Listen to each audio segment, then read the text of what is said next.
गाम्बारि फाइखि हान्जानि सेथि गायसनथाय सान आरो बेनि लोब्बायैनो मोनसे जोबोद समायना रमायनायै बैसागु बरायफोरबो हाबाफारि लाफानाय जादों। नोंथाङा बेयाव बाहागो लाफैदों। दिनै आङो गासिबो बेहाय मिडिया आरो नायगिरि आरो सालाकाथि दख'रानि सिङाव थानाय गासिबो मोनफ्रोमबो ओनसोलनिफ्राय नुजाफैनो हानाय गाम्बारि फाइखि हान्जानि दिनै सेथि गायसनथाय सान फालिदों आरो लोगोसे सालाकाथि दख'रा दुलाराय बर' फरायसा आफादजों लोगोसेयैनो फैबाय थानाय रंजालि बैसागुनि थाखाय बिथांमोनहा आगु रंजालि बैसागु फालिदों एबा बैसागुखौ बिथांमोनहा बरायनानै लानाय फालिथाय खालामदों। आं गिबियावनो बयनिसिमबो फैबाय थानाय रंजालि बैसागुनि गाहाम हामलायनाय बयनिसिमबो आं जासिहरबाय। गिदिरफोरखौ खुलुमनाय, उन्दैफोरखौ अननाय आरो फैबाय थानाय बोसोरफ्राव जाहाथे बयबो मोजाङै जौगालांबाय थानो हाथों, सोलोंलांबाय थानो हाथों, रोंलांबाय थानो हाथों आरो बेजों लोगोसे जोंनि हारियाबो मोजाङै मोजां जौगालांनो हाथों। दा दिनै बिथांमोनहा गाम्बारि फाइखि हान्जा बिथांमोनहा दिनै सालाकाथि दख'रा दुलाराय बर' फरायसा आफादजों दाना होजानाय मोनसे आइजोफोरनि मोनसे गोख्रों फाइखि हान्जा बेखौ बिथांमोनहा थांनाय 2024 मायथाइनि 7 एप्रिल थामहिनबा दिनैनि सानाव बिथांमोनहा बोसोरसे जादों आरो बिथांमोनहा आंखौ बेहाय दिनै गायसनथाय सान फालिनायाव आंखौ आलासि महरै लेंनानै लाबोदों। आं बिथांमोनजों दिनै मोनसे सावरायनाय हाबाफारियाव बाहागो लानानै जोबोद गोजोननाय मोनदों। मानोना बेहाय बिथांमोनहा जोङो दिनैनि दिनाव जे खोनाबाय थायोसो जोङो दिनै आइजो माहारिफ्रा माने बिराद सोरजोंबा लांखार जानाय, सोरजोंबा गुबुन हारिनि हौवाजों थगायजानाय बा सोरजोंबा गाज्रि सोमोन्दो माबा मोनसे थानानै हाबा जाखानाया खारनाय बा दोनखारनाय बा माने गाज्रि माने समाजाव नायथावै भिडिअ ओंखारनाय बा बेजों लोगोसे माने सोरजोंबा माने थगायजानानै सुइसाइडसिम जाहैनायसिम जोङो आइजोफोरखौ बिराद खोनाबोबाय थादों आइजोफोरखौ।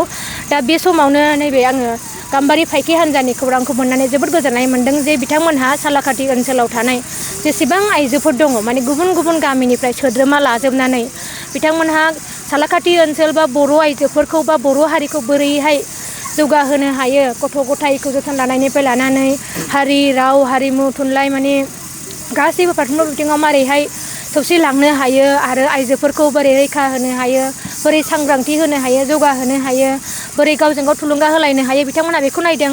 आरो आं मोनसे जोबोद गोजोननाय मोनसिनबावदों बे जाहैबाय बिथांमोनहा सालाकाथि दख'रा दुलाराय बर' फरायसा आफादजों लोगोसे गाम्बारि फाइखि हान्जा बिथांमोनहा सावरायनानै मोनसे थांखि लादों जे जों जेखौ नुबाय थायो गुबुन माने जौगानाय हादरफ्राव जेनेबा चाइनायाव आं खोनानो मोन्दोंमोन बिसोरहा मोनसे फिनमा होननाय ट्रेडिसन दङ। बे ट्रेडिसनाव बिथांमोनहा ओरैबायदि जेनेबा जोङो अलिम्पिकफ्रावथ' जों खेला गेलेयो, बिथांमोनहा मा जायो माने गावनि गथ' गथायखौ दानाय बा फोरोंनाय बा साबसिन आखल आखु दानाय बिनि थाखायनो माने फिसाफोरखौ फोरोंनायाव बिथांमोनहा चाइनायाव मोनसे ट्रेडिसन दङ। बिथांमोनहा माने फिनमा होननाय ट्रेडिसनाव बिमाया सोर बिमाया साबसिनै गथ'फोरखौ फोरोंनो हायो बेबायदिनो मोनसे बिसिना कम्पिटिसन जायो। दा बे एखे कम्पिटिसनखौ नैबे सालाकाथि दख'रा आरो नैबे गाम्बारि फाइखि हान्जा बिथांमोनहा बेबायदि माने माखासे क्राइटेरिया एलिजिबिलिटि बाहायनानै माने लानानै बिथांमोनहा माने साबसिन बिमा बिनि एवार्ड होनो बिथांमोनहा आवगायबोदों। ओंखायनो आं बेखौ नुनानै जोबोद मोजां मोनदों। मानोना बेबायदि खामानिखौ माने जोङो आबादारिफोरखौ साबसिन आबादारि बान्था होनाय नुनो मोनो, बांसिन माने मोजांसिन फरायनायखौ बान्था होनाय नुनो मोनो, मोजांसिन फोरोंगिरि बान्था होनाय नुनो मोनो। खिन्थु जोङो सासे आइजोआ बा मोनसे आइजो माहारियासो माने जोंनि बर' हारिखौ, समाजखौ, न'खरखौ दाग्रायानो, राव हारिमु थुनलाइ लाखिग्रायानो आइजोआसो हिसाबै आइजोफोरखौ बियो माने मोजां जानायनि थुलुंगा होनाय आरो मान होनाय बियो बिराद गिदिर मोनसे एवार्ड आरो माने बान्था होनाय जागोन। ओंखायनो बेखौ माने हायोबा जों गासैबो गामियानो लानो हायो। आं बेखौ मोजां मोनदों। दा बिथांमोनखौ आङो दिनै बेखौ नुनानै मोजां मोनदों जे बिथांमोनहा माने गावसिनि जायगायाव थानायखौ गाज्रिखौ फोसाबनाय, मोजांखौ मोजांसिन खालामनाय, फोरोंनाय, थुलुंगा होलायनाय बे माने बिथांमोनहा बे दावहालु मुगायाव बेबायदि मोनसे स्टेप लादों। बिराद मोजां खोथा। मानो होननानै बुङोब्ला जोङो अबेबा मोनसे गोजाननि जेनेबा मोनसे अबेबा आफादा बे जायगायाव गैयाबो जानो हागौ, मेम्बारबो गैया जानो हागौ। दा बिथांमोनहा गावबागाव गामियावनो साफा सानै सोद्रोमा थाजोबनानै गामिनि आइजोफ्रानो माने गामिनि समस्याखौ, गामिनि गथ'फोर, गामिनि गिदिरफोर, आइजोफोरनि जेंना समस्याफोरखौ बिथांमोनहा सुस्रांनो थांखि लादों।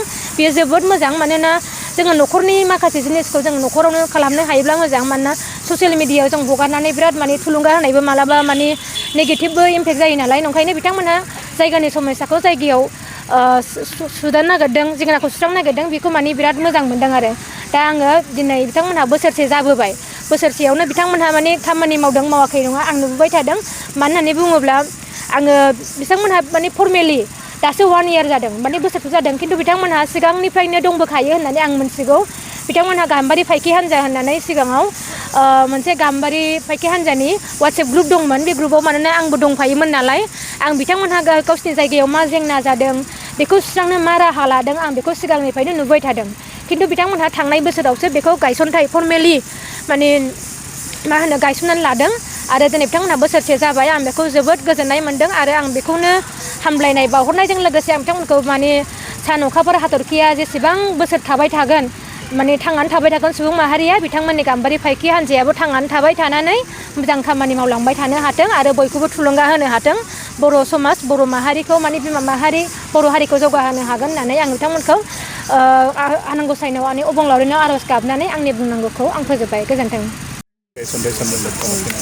दिनै जोङो गाम्बारि फाइखिनि सेथि गायसनथाइ सान फालिनायजों लोगोसे जोङो बैसागु फोरबोखौबो जों बरायनाय लादों बेजों लोगोसे जोङो जों गिबियावनो जों फिरफिला उराय होदों बिनि उनाव जोंनि बड'फानि माबायाव बिबार बावदों आरो लोगोसे जोंनि मा होनो गायदे हेलेनामोननि नामावबो जोङो आइजो माहारिनि जानानै बिबार बावदों जों बे आफादखौ दानाया दिनै बोसोरसे थांनाय 2024नि 7 एप्रिलाव जोङो बे आफादखौ गायसनदों सालाखाथि दख'रानि सिङाव थानाय जोंनिनो एबसुनि आफादगिरि लेङाइगिरि बयनिबो खौसेथियै जोङो आइजो माहारियाबो समाज फोसाबनायाव बाहागो लानांगौ होननानै बिथांमोनहा जोंखौ बे आफादखौ गायसननानै होदों आरो जोंबो नांगौबायदि हेफाजाब होगोन होननानै जोंबो साखाफारा खादों आरो होलांबाय थागोन आरो जोङो बे सालाखाथि